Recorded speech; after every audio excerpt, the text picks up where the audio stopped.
Hi, my name is Leah. I'm from St. Francisville, Louisiana. I've had fibro since I was a child. Now I'm 24 years old and I've had it for at least 12 years. When it started, I was in a go-kart accident and I fell off and I was dragged by my shoulder. And so I dislocated my shoulder, and since then I've had all kinds of problems that I'm sure everyone else does that has fibro, but it started off as I gradually got to be more and more tired. I didn't want to go to school. I was sore playing sports, which I really love to do.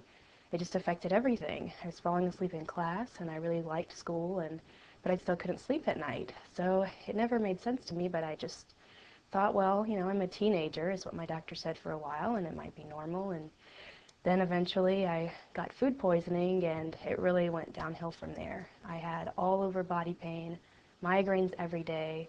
I couldn't walk out in the sun without squinting, and I gradually got to be more and more hunched over because I couldn't stand up straight. It hurt.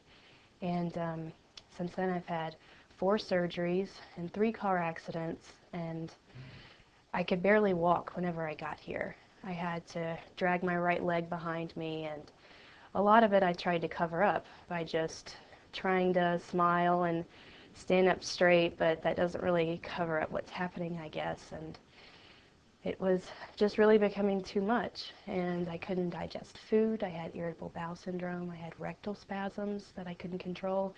I couldn't even sit down. I would sit down kind of curled up in the chair because it hurt, because my bottom hurt, because I was having rectal spasms. And all that's gone now, but right before I came here, I was just really in a panic, and I was really getting desperate to the point where I even actually thought about leaving my fiance, who we've been engaged now for a while, and I just, I think it was because I loved him so much that I didn't want to drag anybody else into this, and I couldn't bear to ruin someone else's life too.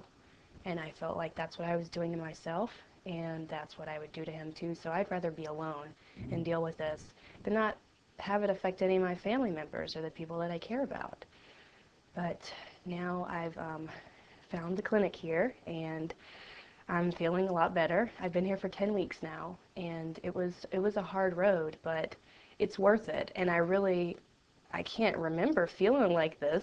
Maybe I did whenever I was a child. I can't even remember because it's been so much pain over all this time. But I'm really grateful to have come here, and I would say 95% pain-free. I have minor muscle pain, but my migraines are gone. I can walk out in the sunlight without squinting, and I can stand up straight without my spine burning, which is a major thing. And when I got here, I slept from about 4 in the morning to about 7 in the morning, and I'm now sleeping 8 hours a night, and I wake up and I'm not tired. And I know for a normal person, they kind of think, well, so what? Because we do that every day. But you can't if you have fibro. You cannot do what normal people do every day. So now I feel like I can actually function and have a life and go to school, which I've been struggling to do. And I'd get in the middle of a semester and have to drop out or something because I get a flare-up and can't get out of bed for several weeks at a time. And I feel like that's all over now. And I feel like I can hold my head up. I felt like my head was too heavy to hold on my neck, so it would always pull forward. I felt like my head weighed 50 pounds, and now I don't think I lost that much weight while I was here, so it must be my neck is on straight and I can actually hold my head up, and this what might have been the biggest decision that I ever made. It's a big step to move out here and to take the treatment, but it was worth it. So I hope anyone that has fibro will eventually get the treatment that I did. And also, I believe that my sister, who was 6 years older than me, I believe she also had fibro.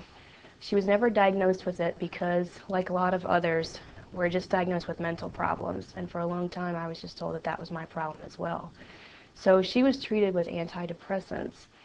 And I say this because I know a lot of people take a lot of medications, and sometimes you see different doctors and they'll all give you several different things. And I know that they are trying to help, but it's such a risk to take sometimes for such little relief. And my sister was prescribed with 3 different antidepressants and Oxycontin, and she passed away. It will be a year ago, a week from today. And you know, it's very hard because a lot of us are living alone, and she did as well. And so if something happens, and you know, the best that we can tell is that she had a heart attack.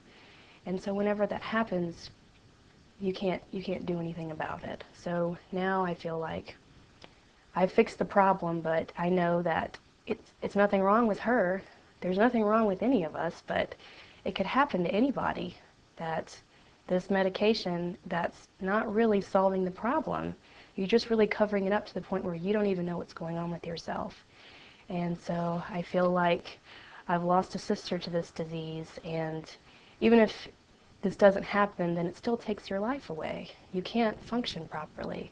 So I really hope that, you know, people will be able to get out here and get off the medications, which most of the people here have done. I'm not taking anything right now. I'm completely medication free and pain free at the same time, so that's a lot better and a lot safer than just continuing to medicate the problem.